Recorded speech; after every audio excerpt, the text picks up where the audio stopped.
¿cómo te atreves a venir vestida de blanco a mi boda? ¿Quieres opacarme?, gritó mi hermana Natalia desde el salón de la recepción, señalando mi bata quirúrgica manchada de sangre mientras 200 invitados volteaban a verme.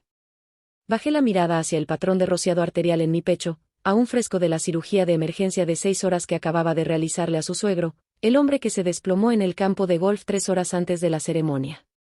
La verdadera pregunta no era por qué estaba vestida de blanco, sino si debía decirle que su flamante esposo me había rogado que dejara morir a su padre por el dinero del seguro. El salón de baile del Heritage Club quedó en silencio, salvo por el cuarteto de cuerdas que seguía tocando torpemente el Canon en Re de Pachelbel como si les fuera la vida en ello. Yo estaba en la entrada, aún con mis scrubs debajo de la bata, el cabello pegado por el sudor, las manos ásperas por el jabón del hospital. El olor a antiséptico y sangre me envolvía como una segunda piel. «Doctora Winters», susurró alguien desde una mesa cercana. «¿Eso es sangre?». El nuevo marido de Natalia, Brandon Fitzgerald III, se había puesto pálido. No el pálido romántico de un novio nervioso el día de su boda, sino el fantasmagórico de alguien viendo cómo sus planes se derrumban.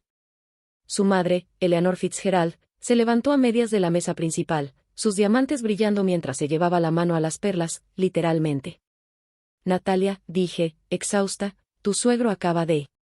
«No me importa qué historia trágica hayas preparado», recogió dramáticamente su vestido, esa confección de $30,000 en encaje y tul que crujía como un cisne enfurecido. «Este es mi día. No soportaste que me casara con los Fitzgerald, ¿verdad? Tenías que hacerlo sobre ti y tu preciosa carrera». Llevaba despierta 32 horas seguidas. La espalda me dolía por estar inclinada sobre la mesa de operaciones. Los pies me ardían dentro de los suecos quirúrgicos. Y en la UCI cardíaca, Robert Fitzgerald respiraba con un ventilador porque yo le había abierto el pecho y masajeado el corazón con mis propias manos. «Señora», un guardia de seguridad se acercó, «voy a pedirle que...». «Es mi hermana», soltó Natalia. «Mi hermana narcisista y atenta a llamar la atención, que cree que el mundo gira alrededor de su título de médico». Ahí se movió Brandon. Apenas un gesto, colocándose entre su nueva esposa y yo, su mano deslizándose hacia el bolsillo de su saco. Ahí estaba su celular, lo sabía. El mismo con el que me había escrito durante la cirugía. «¿Cuánto falta?». «La ceremonia empieza en 1 hora». «¿No va a sobrevivir?». «No, ¿está bien?». «Solo preocupado por el horario». «Quizá», dijo Eleanor Fitzgerald poniéndose completamente de pie, con esa voz de dinero viejo tratando de tapar un nuevo escándalo, «deberíamos hablar esto en privado». «No», dije, recuperando mi voz. «Hablemos aquí. Ya que aparentemente estoy tratando de opacar a la novia, démosle al público el espectáculo completo». «Cassandra», «no», me susurró mi madre desde su mesa. Me había dado esa misma mirada desde que tenía 12 años y corregía a mi maestra sobre la fotosíntesis. «Aquí no». «¿Entonces dónde, mamá?». «¿En el estacionamiento? ¿En el baño? ¿O se supone que me cambiara en el helicóptero que trasladó al señor Fitzgerald a St. Mary's?». «¿Helicóptero?», murmuró alguien. «Está exagerando», dijo Natalia, pero la voz le tembló. «Seguro solo venía de un turno normal». «Tu suegro colapsó en Pebblebrook Golf Course a la 1:47 de la tarde», la interrumpí. «Paro cardíaco total. Sin pulso durante 6 minutos». Los paramédicos pidieron traslado aéreo de emergencia, y el cirujano cardíaco más cercano estaba en una conferencia en Boston. El salón entero quedó en absoluto silencio.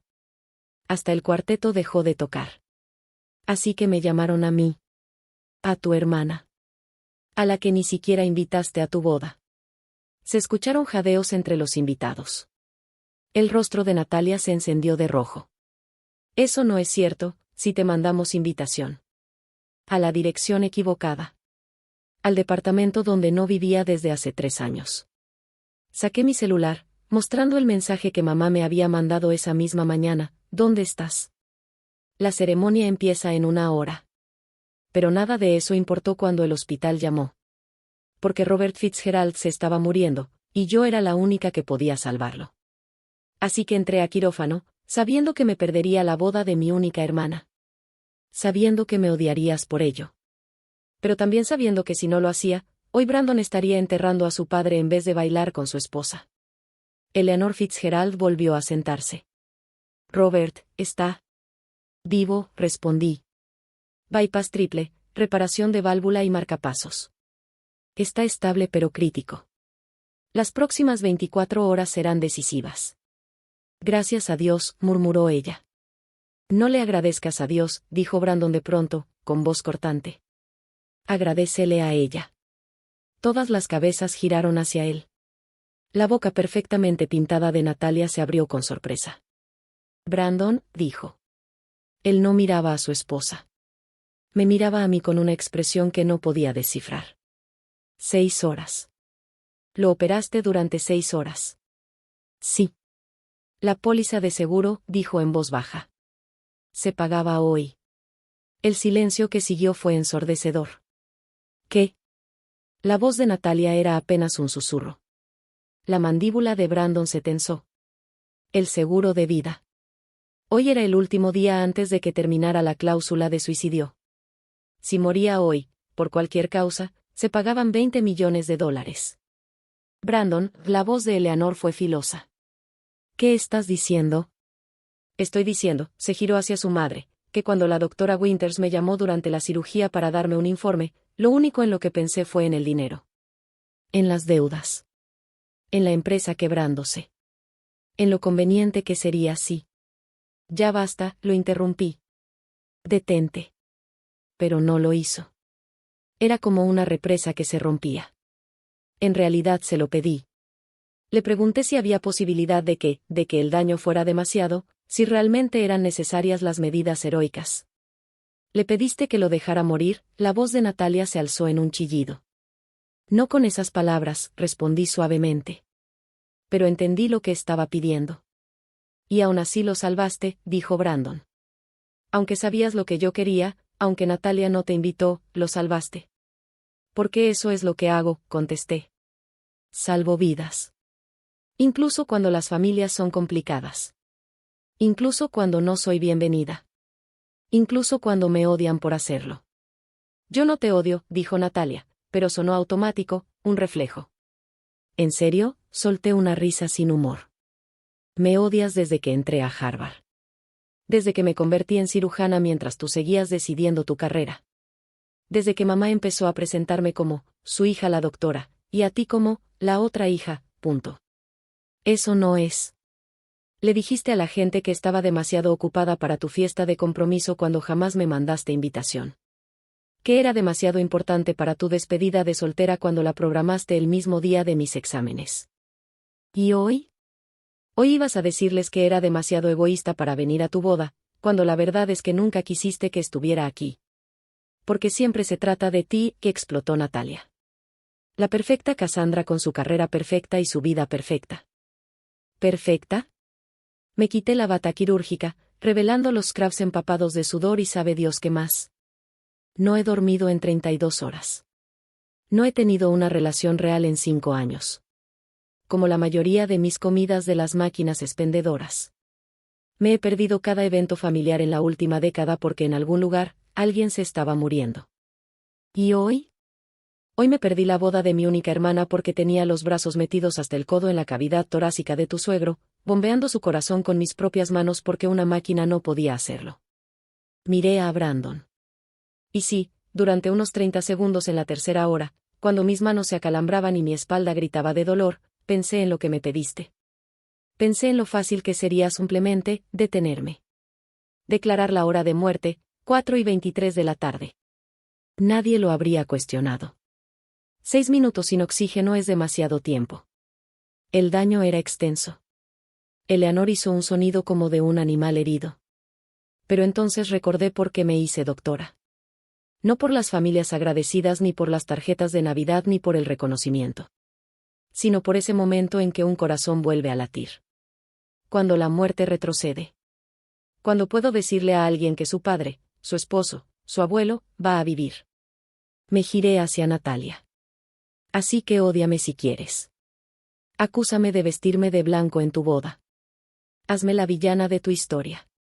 Pero entiende esto, tu esposo va a irse a casa con un padre esta noche porque yo decidí salvarlo, aun sabiendo que eso significaba presentarme aquí luciendo así, sabiendo que harías un escándalo, sabiendo que me odiarías todavía más. Yo. La voz de Natalia se quebró. No sabía. ¿Cómo ibas a saberlo? No me has preguntado nada sobre mi vida en años. No sabes que me especializo en cirugía cardíaca de alto riesgo. No sabes que he publicado artículos sobre el mismo procedimiento que salvó la vida del señor Fitzgerald.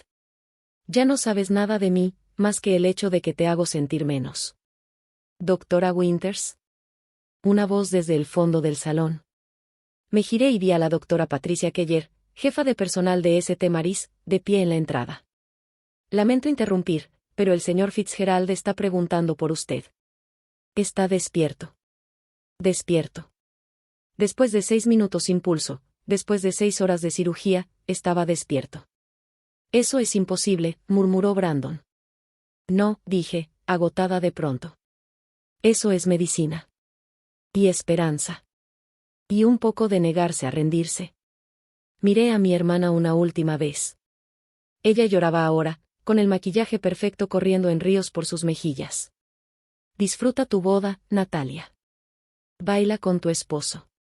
Parte tu pastel. Haz tus brindis. Pero tal vez, solo tal vez, cuando agradezcas en tu discurso, menciona que tu hermana no pudo estar porque estaba salvando una vida. Podría ser la primera vez que estés orgullosa de mí. Me giré para irme, pero la voz de Eleanor Fitzgerald me detuvo. Espera, dijo. Por favor. Me detuve en la puerta. Yo. Se levantó tambaleante, su compostura hecha añicos. Gracias. Gracias por salvar a mi esposo. Gracias por no escuchar a... Miró a su hijo con algo parecido al horror. Gracias por ser mejor que todos nosotros. No soy mejor, respondí. Solo estoy cansada. Y necesito volver con mi paciente. Cassie, gritó Natalia. Cassie, espera. Pero no esperé. Había esperado toda mi vida a que mi hermana me viera como algo más que competencia. Hoy, cubierta con la sangre de su suegro, acusada de querer opacarla, entendí que ya no iba a esperar más. Mientras cruzaba el estacionamiento, la doctora Keller se puso a mi lado. Vaya boda, comentó. He tenido mejores días. Lo dudo, dijo ella.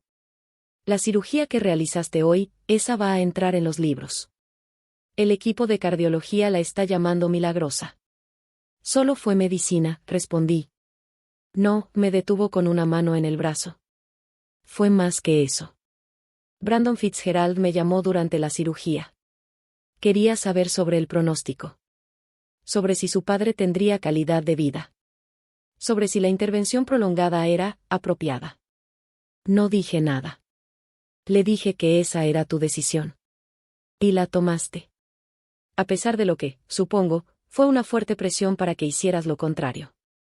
Él nunca lo pidió directamente, dije. No tenía que hacerlo.